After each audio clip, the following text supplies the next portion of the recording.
സുഹൃത്തുക്കളെ, നമ്മുടെ ആ ശശികല ടീച്ചർ എന്ന് ഞാൻ പേരെടുത്ത് പറയുന്നില്ല, ശശികല മതി. ശശികല NR മധു, പേരറിയാത്ത പിന്നെ കുറി നീണ്ടു വാർത്തിയ ഒരു സ്ത്രീ, പിന്നെ കാളി ഉണ്ണി എന്ന് പറയുന്ന ആ ഒരു മനുഷ്യൻ, പിന്നെ മിനി കൃഷ്ണന്മാർ നമ്മുടെ പാലക്കാടുള്ളത്, പിന്നെ പേരറിയാത്ത എനിക്ക് അറിയാത്ത വേറൊരു ചങ്ങാതി എന്ന് പറയാൻ പറ്റില്ല. എങ്കിലും ഇതിൽ ഏത് സംഖ്യയാണ് ഏറ്റവും ശക്തമായിട്ട് നമ്മുടെ വേടന ആക്രമിച്ചതെന്ന് നിങ്ങൾക്ക് മനസ്സിലായിട്ടുണ്ടോ? ഇല്ലെങ്കിൽ ഈ വീഡിയോ അവസാനം വരുന്ന കാണാൻ ശ്രമിക്കട്ടോ. സുഹൃത്തുക്കളെ, നമ്മൾ വേടൻ പാടാൻ തുടങ്ങിയ ആ സമയം മുതൽ, നമ്മൾ ലൈവിലേക്ക് വരാൻ തുടങ്ങിയ ആ ഒരു സമയം മുതൽ സംഘപരിവാരകാർ പിന്നാലെ തന്നെയുണ്ട്, വേടന്റെ പിന്നാലെ. ഇപ്പോ വീണ്ടും ഇദ്ദേഹത്തിന്റെ 10 തല എന്ന് പറയുന്ന പാട്ടിറങ്ങിക്കഴിഞ്ഞാൽ കയറി വെട്ടുമെന്നൊക്കെ പറഞ്ഞിട്ടുള്ളത്, കയറി തല്ലും. എന്തിനേറെ സ്റ്റേജിൽ പ്രോഗ്രാം അവതരിപ്പിക്കാൻ പോലും സമ്മതിക്കില്ല, അതിന് ഭയങ്കര പ്രശ്നമുണ്ടാക്കും എന്നാണ് ഇപ്പോൾ വേടനെതിരെ ഇവരെല്ലാം പറഞ്ഞുകൊണ്ടിരിക്കുന്നത്. ആദ്യമായിട്ട് നമ്മുടെ ഈ ഒരു പ്രശ്നങ്ങൾക്കെല്ലാം തുടക്കം കുറിച്ചത് NR മധു എന്ന് പറയുന്ന ഒരു മനുഷ്യനാണ്. അയാള് ഏതോ ഒരു അമ്പലത്തിലോ മറ്റോ പോയിട്ട് ഒരു ഗംഭീര പ്രസംഗം നടത്തി. അതിങ്ങനെയായിരുന്നു: ഈ കഴിഞ്ഞ ദിവസം ഒരു അമ്പലപ്പറമ്പിൽ വേടന്റെ ആട്ടവും പാട്ടും കൂത്തും ഉണ്ടായിരുന്നു എന്നാണ് ഞാൻ അറിഞ്ഞത്. ആള് കൂടാൻ വേണ്ടിയിട്ട് വേടന്റെ പാട്ട് വെക്കാൻ തയ്യാറാകുന്നവർ ഒരുപക്ഷെ ആള് കൂടാൻ വേണ്ടിയിട്ട് കാബറേ ഡാൻസും നമ്മുടെ അമ്പലപ്പറമ്പിൽ വെക്കും.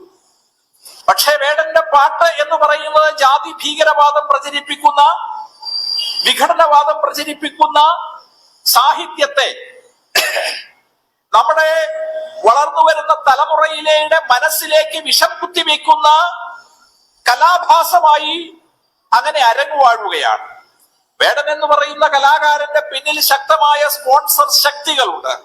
സൂക്ഷ്മമായി പഠിച്ചാൽ അത് ഈ രാജ്യത്തിന്റെ വിഘടനം സ്വപ്നം കണ്ട് കഴിയുന്ന തമോമയ ശക്തികൾ അയാളുടെ പിന്നിലുണ്ട് എന്ന് കൃത്യമാണ്. അത്തരം കലാഭാസങ്ങൾ നമ്മളുടെ നാലമ്പലങ്ങളിലേക്ക് കടന്നു വരുന്നതിനെ ചെറുത്തു തോൽപ്പിക്കാൻ നമുക്ക് കഴിയേണ്ടതാണ്. ഇതാണ് NR മധു പറഞ്ഞത്. വേടനെ പോലുള്ള ആളുകള് അമ്പലത്തിലേക്ക് കയറ്റാൻ പോലും പാടില്ല എന്ന് പച്ച മലയാളത്തിൽ ഈ മനുഷ്യൻ പറഞ്ഞു. ഒപ്പം തമോമയ ശക്തികൾ, ഇന്ത്യയിലെ തമോമയ ശക്തികൾ മുസ്ലിങ്ങളാണ്, വേറൊന്നുമില്ല. എന്തായാലും അതിനെപ്പറ്റി ഞാൻ മുമ്പ് വീഡിയോ ചെയ്തിരുന്ന ഒരാള് ഈ ഒരു മനുഷ്യനായിരുന്നു. ഇയാൾക്ക് ശേഷം പിന്നെ നമ്മുടെ ശശികല, ഏട്ടത്തി അനിയത്തി ഇടയ്ക്ക് ഈ ശശികല വരും കേട്ടോ. ശശികല പറഞ്ഞത് വേറൊരു രീതിയിലായിരുന്നു. വേടൻ എന്തിനാണ് ഈ റാപ്പൊക്കെ പാടുന്നത്? ഓനക്ക് ഓന്റെ ജാതിപ്പാട്ട് മാത്രം പാടി ജീവിച്ചാൽ പോരെന്നായിരുന്നു വിഷകലയുടെ വർത്തമാനം. കേട്ടോക്കൂ. അസമാജ്യം അപമാനിക്കപ്പെടുന്നത്. അതുകൊണ്ട് സാധാരണക്കാരന് പറയാനുള്ളത് കാതു തുറന്ന് കേൾക്കണം. പറയുന്നതേ കേൾക്കൂ എന്ന ഭരണകൂടത്തിന്റെ രീതി മാറ്റണം. തനതായ എത്ര കലാവിഭാഗങ്ങൾ അവർക്കുണ്ട്. പട്ടികജാതി പട്ടിക വിഭാഗങ്ങൾക്ക് തനതായ എന്തെന്ന് കലാരൂപങ്ങളുണ്ട്. റാപ്പ് സംഗീതമാണ് ഇവിടുത്തെ പട്ടികജാതിക്കാരന്റെയും പട്ടികവർഗക്കാരന്റെയും തനതായ കലാരൂപം. ഗോത്ര സംസ്കൃതി അതാണോ? അവരുടെ വ്യക്തിത്വം ഉറപ്പിക്കേണ്ടത് അതാണോ? സർക്കാർ ഫണ്ട് ചെലവഴിച്ച്, പട്ടികജാതി പട്ടികവർഗ വികസന വകുപ്പിന്റെ ഫണ്ട് ചെലവഴിച്ചുകൊണ്ട് പാലക്കാട് ഒരു പരിപാടി നടത്തുമ്പോൾ പട്ടികജാതി പട്ടികവർഗ വിഭാഗവുമായി കുലബന്ധം പോലും ഇല്ലാത്ത റാപ്പ് മ്യൂസിക്കുകളാണ് അവിടെ കയറേണ്ടത്. അതിന്റെ പേരിലാണ് അവിടെ ക്രമസമാധാന പ്രശ്നം ഉണ്ടാകേണ്ടത്. അപ്പോ വിഘടനവാദത്തിലേക്ക് ഒരു സമൂഹത്തെ തള്ളിവിടണമെങ്കിൽ അവരിൽ അവസരം ഉണ്ടാക്കണം, അവരുടെ അവസരങ്ങൾ ഇല്ലാതാക്കണം. പഠിച്ച് മുന്നോട്ട് വന്ന് നല്ല രൂപത്തിൽ ജീവിച്ചു പോകാൻ അവരെ അനുവദിക്കാതെ അവർക്ക് കൊടുക്കുന്ന ഇതുപോലുള്ള ചില വാക്കുകളാണ്. നിങ്ങൾക്ക് കോളനി എന്ന വാക്ക് മാറ്റി തരാം. മണ്ണിൽ പണിയെടുക്കുന്നവർക്ക് നൽകാൻ മണ്ണില്ലെങ്കിൽ ഇവിടുത്തെ മണ്ണിന് എന്ത് സംഭവിച്ചു? ഇവിടുത്തെ ഭൂമിയെ പറ്റി സർക്കാർ ധവളപത്രം ഇറക്കണം. ഭൂപരിഷ്കരണം നടപ്പാക്കിയ ഈ ഭൂമിയിൽ ഇന്നത്തെ ഭൂമി ആരുടെയൊക്കെ കൈവശം എത്രയൊക്കെ ഭൂമിയുണ്ട്? ഇവിടുത്തെ ക്ഷേത്രങ്ങളുടെ ഹെക്ടർ കണക്കിന് ഭൂമി നഷ്ടപ്പെട്ടിട്ട് 1 ഇഞ്ച് പോലും തിരിച്ചെടുക്കാൻ മനസ്സ് കാണിക്കാത്തവര് പോയില്ലേ? ഇതാണ് വേടനെ പോലുള്ള ആളുകൾ. അത്തരത്തിലുള്ള പാട്ടുകളൊന്നും പാടാൻ പാടില്ല. അവരവരെ ഗോത്രപ്പാട്ടുകൾ മാത്രം പാടിയാൽ മതി. നിങ്ങളൊക്കെ ആ പഴയ പോലൊക്കെ തന്നെ ജീവിച്ചാൽ മതിയെന്ന് എന്ന് പറയാൻ ശ്രമിക്കരുത് നമ്മുടെ ശശികല എന്ന് പറയുന്ന വിഷകല. എന്തായാലും വിഷകല അങ്ങനെ ഗംഭീരമായിട്ട് നടമാടുമ്പോൾ നമ്മുടെ ആ മറ്റേ NR മധു എന്ന് പറയുന്ന മനുഷ്യൻ അടങ്ങിയിരുന്നിട്ടില്ല. അയാൾ വീണ്ടും വീണ്ടും പറഞ്ഞുകൊണ്ടിരിക്കുന്നുണ്ട്. RSS എപ്പോഴെങ്കിലും മുസ്ലിങ്ങളെ നാട് കടത്തണമെന്ന് പറഞ്ഞിട്ടുണ്ടോ? ഈ നാടിന്റെ ദേശീയം നമ്മുടെ ഈ കഴിഞ്ഞ സിന്ദൂർ ആക്രമണത്തെ വിശദീകരിക്കാൻ വേണ്ടി പട്ടാളത്തിന്റെ ഉയർന്ന ഒരു ഉദ്യോഗസ്ഥയായിട്ട് വന്ന സ്ത്രീ മുസ്ലിം അല്ലേ? നമ്മുടെ എല്ലാ രംഗത്തും മുസ്ലിങ്ങളല്ലേ? ഈ രാജ്യത്ത് അബ്ദുൽ കലാം ആസാദിനെ പ്രഥമ പൗരനാക്കിയതാരാ? രണ്ടാമത് അദ്ദേഹത്തെ വീണ്ടും ആക്രമണം പറഞ്ഞപ്പോൾ അതിനെ എതിർത്തുന്ന കമ്മ്യൂണിസ്റ്റ് പാർട്ടിയും കോൺഗ്രസും അല്ലേ? ഇവിടുത്തെ ദളിതന്മാരും പിന്നോക്കക്കാർക്കും ഒന്നും നീതി കിട്ടുന്നില്ല എന്ന് പറയുമ്പോൾ ആദ്യമായിട്ടൊരു ഗോത്ര സമൂഹത്തിൽ നിന്ന് ഒരു സ്ത്രീയെ രാജ്യത്തിന് പ്രസിഡന്റ് ആക്കിയതാരാ? അപ്പൊ ഇവിടുത്തെ മുസ്ലിങ്ങളെ എല്ലാം പലായനം ചെയ്യിക്കണം, പിന്നോക്കക്കാരെ ഓടിക്കണം എന്ന് പറയുന്ന പ്രത്യയശാസ്ത്രമാണ് ഈ RSS ഉള്ളതെങ്കിൽ ഇതെങ്ങനെ സാധിക്കും? അതേ ഗോത്ര സമുദായത്തിൽപ്പെട്ട അല്ലെങ്കിൽ അതേ ദളിതനെ അപമാനിച്ചുകൊണ്ടാണ് താങ്കളുടെ പ്രസംഗം എന്നുള്ളതാണ്. ഒരിക്കലും ഞാൻ വേടനെ എന്തായാലും ആ ഒരു അവതാരകൻ വളരെ വൃത്തിയായിട്ട് അതിന് മറുപടി കൊടുത്ത് പറയാം. വലിയ വർത്തമാനത്തിൽ ഇവിടെ എല്ലാവരും ഞങ്ങളെ സംരക്ഷിക്കും, ഇവിടുത്തെ മുസ്ലിങ്ങൾ മുഴുവൻ ഞങ്ങളെ സംരക്ഷിക്കുന്നത്. രാവിലെ എണീച്ചൊരു വടി എടുത്തിട്ടാണ്ട് ഇറങ്ങും. എന്നിട്ട് കണ്ണി കണ്ട മുസ്ലിങ്ങളുടെ എന്താ പറയാ കഴുത്തിലേക്ക് വടിയും വാളൊക്കെ വെച്ചിട്ട് പറയും ജയ് ശ്രീരാം എന്ന് വിളിക്കടാന്ന്. അങ്ങനെ വിളിച്ചില്ലെങ്കിൽ വെട്ട. ആ ജാതി പരിപാടി ഇവന്മാരൊക്കെ ബാക്കി അവിടെ നടത്തിക്കൊണ്ടിരിക്കുന്നത്. എന്നിട്ട് അവിടെ നിന്നിട്ട് ഇങ്ങനെ കലവല ഓഞ്ഞ വർത്താനം പറഞ്ഞുകൊണ്ടിരിക്കുന്നത്. എന്തായാലും ഇതാണ് വേടൻ ആക്രമിച്ച മറ്റൊരാളെന്നർത്ഥം.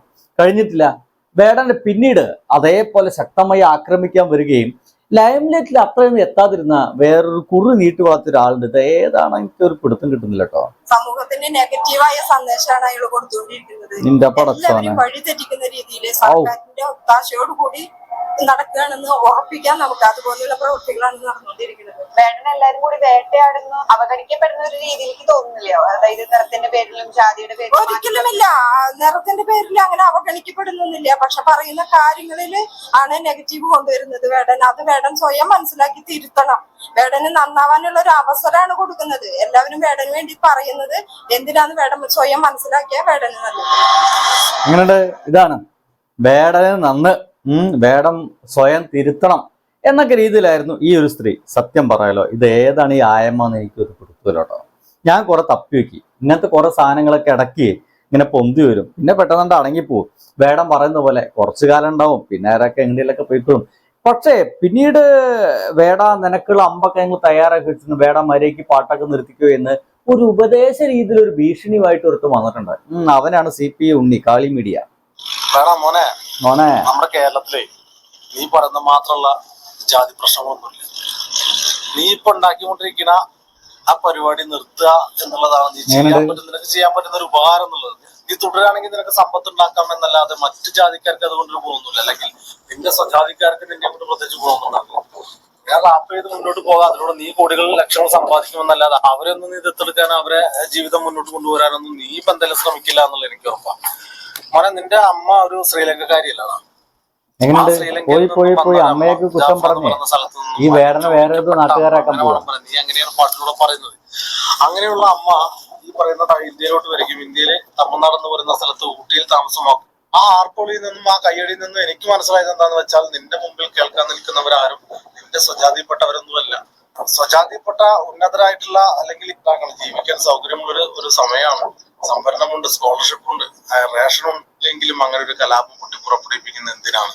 ആ ആളുകൾ ജാതി നേതാക്കന്മാരുണ്ട്. അവരാരും പറയാത്ത രീതിയിൽ ഇവിടെ ജാതി സ്പിരിറ്റ് ഉണ്ടാക്കിയിട്ട് മറ്റുള്ളവരെ തമ്മിലടിപ്പിക്കാൻ നോക്കുന്ന നിന്റെ പിന്നിൽ ആരെങ്കിലും ഉണ്ടോ എന്ന് സംശയിക്കുന്നതിൽ ഒരു തെറ്റും പറയാൻ പറ്റില്ല. അതാ ഞാൻ പറഞ്ഞത്. വേടാ, നിനക്ക് ആരാധകർ, ഞാനും നിന്റെ ആരാധകനാണ്. നിന്റെ റാപ്പ് ഞാൻ ഇഷ്ടപ്പെടുന്നു. പക്ഷെ എന്താണ് നിന്റെ ഉദ്ദേശം? എന്തിനാണ് ഇവിടെ കിടന്നിട്ട് ഈ പാവങ്ങളെ തമ്മിലടിപ്പിക്കുന്നത്? അതിന്റെ കാര്യമുണ്ടോ?